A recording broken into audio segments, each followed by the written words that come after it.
प्रश्नावली 5.3 के प्रश्न नंबर 5 की ओर बढ़ते हैं। प्रश्न नंबर 5 है, एक समांतर श्रेणी के पहले 51 पदों का योग ज्ञात करो जिसमें द्वितीय व तृतीय पद क्रमशः 14 तथा 18 है। इस प्रश्न में जब हम ध्यान से पढ़ेंगे तो हम पाएंगे कि हमें इसमें दूसरा पद दे रखा है, तीसरा पद दे रखा है, प्रथम पद नहीं दे रखा। ठीक है, और 51 पदों का योगफल ज्ञात करने के लिए कह रहा है। हमें दिया क्या है, द्वितीय पद दिया गया है, तृतीय पद दिया गया है और S 51 हमें ज्ञात करना है। 51 पदों का योग हमें ज्ञात करना है। ठीक है, मैंने आपको बताया किसी भी प्रश्न को हल करने के लिए उसके 4 मानों को हम इम्पोर्टेंस देते हैं, A, D, N और Sn। हमें इसका A1 ज्ञात करना जरूरी है। A1 के लिए हमें D ज्ञात करना जरूरी है, सारवंतर। तो हम क्या करेंगे, सबसे पहले D निकाल लेंगे। D का सूत्र आप कहते हो कि मैडम होता है A2 माइनस A1, यानी द्वितीय पद में से पहला पद घटाएंगे तो हमें D का मान प्राप्त हो जाता है।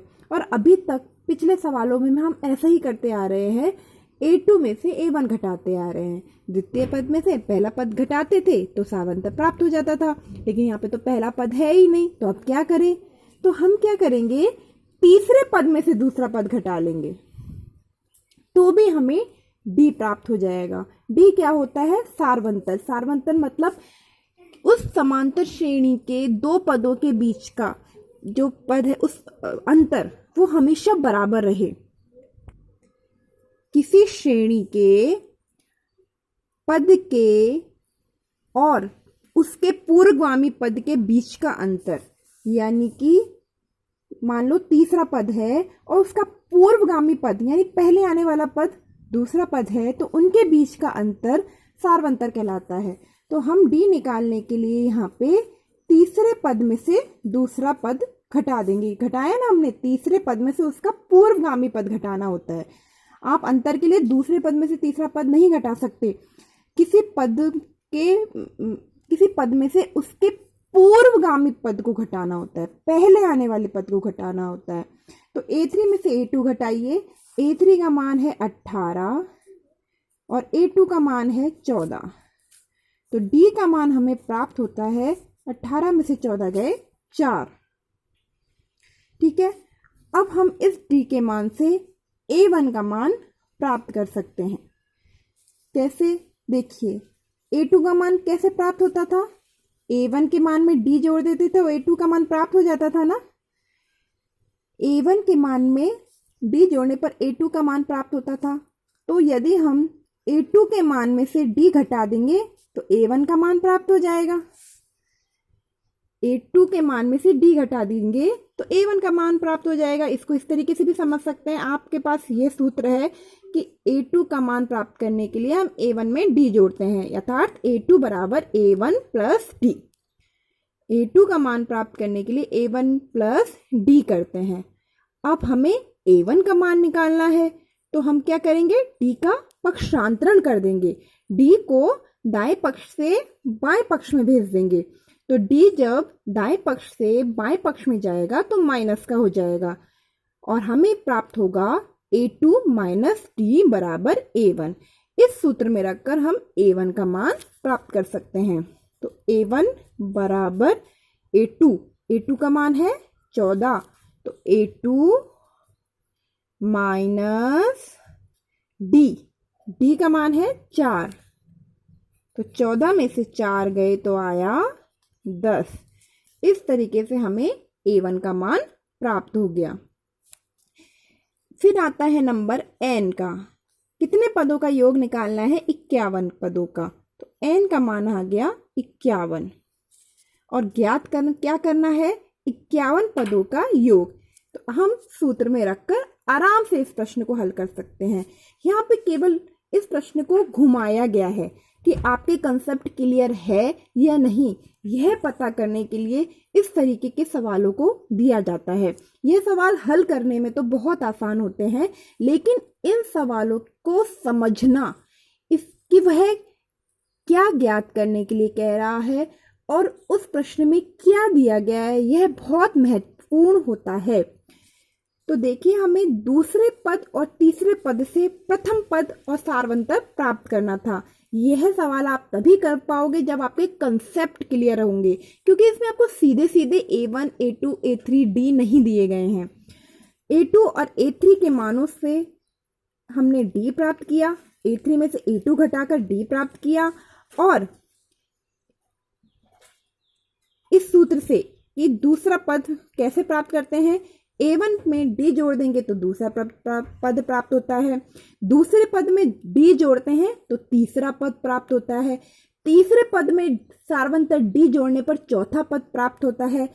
यह सवाल आप 5.1 में कर चुके हो, जो बच्चे इन सवालों को हल कर चुके हैं उनको यह सवाल आसानी से समझ में आ गया होगा।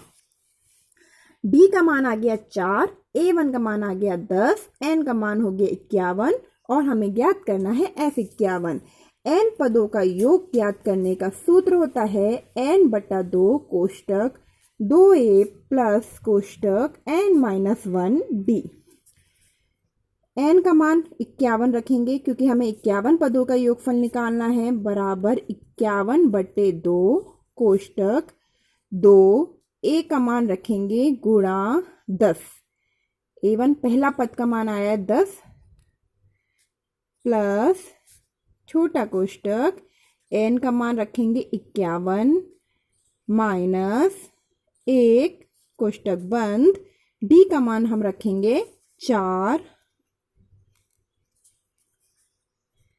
S51 बराबर 51/2 बड़ा कोष्टक 2 को 10 से गुणा करा तो आया 20 प्लस 51 में से 1 घटाया तो आया 50 गुणा 4।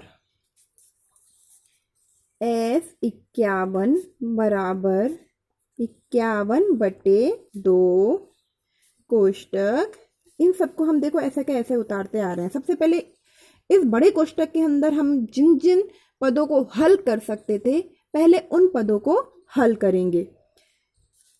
20 ऐसा कैसे, प्लस देखो ये दोनों गुणा हो रहे हैं ना, तो 5 चौकू 20 यानी 50 चौकू 200। अभी तक हमने इनको बिल्कुल भी नहीं छेड़ा है। ये S51 ऐसे कैसे 51/2 को हमने बिल्कुल भी नहीं छेड़ा है, इसको जैसा ऊपर से उतारा था वैसा का वैसा उतारते आ रहे हैं। 200 में 20 जोड़ा तो आया 220। S51 बराबर 51/2 गुणा 220। जब बीच में गुणा का चिन्ह होता है तो हम तिरछा एक दूसरे को अंश को हर से काट सकते हैं। तो 2 का भाग 2 में दिया तो आया 2 एकम 2 और 2 का भाग 220 में दिया तो आया 2 एकम 2, 2 एकम 2 0, यानी कि S51 हमें प्राप्त हुआ 51 गुणा 110। अब हम गुणा करते हैं तो हमें 51 पदों का योगफल मिल जाएगा। 11 एकम 11 की 1 हाथ से लगी 1, 11 पंजे 55 और 1 56 और 1 0 ऐसे के ऐसे ही। इस तरीके से 51 पदों का योग, आपसे 51 पदों का योग ही ज्ञात करने के लिए कह रहा था ना, 51 पदों का योग आया 5610। यह वैसा ही सवाल है जैसा कि आप करते आ रहे हो, बस ऊपर यहाँ पर आपको थोड़ा सा कंफ्यूज करने के लिए सवाल को घुमाया गया है।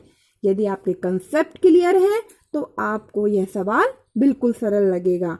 आप इस सवाल को अच्छे से समझेंगे तो यह आपके लिए आगे भी बहुत फायदेमंद रहेगा।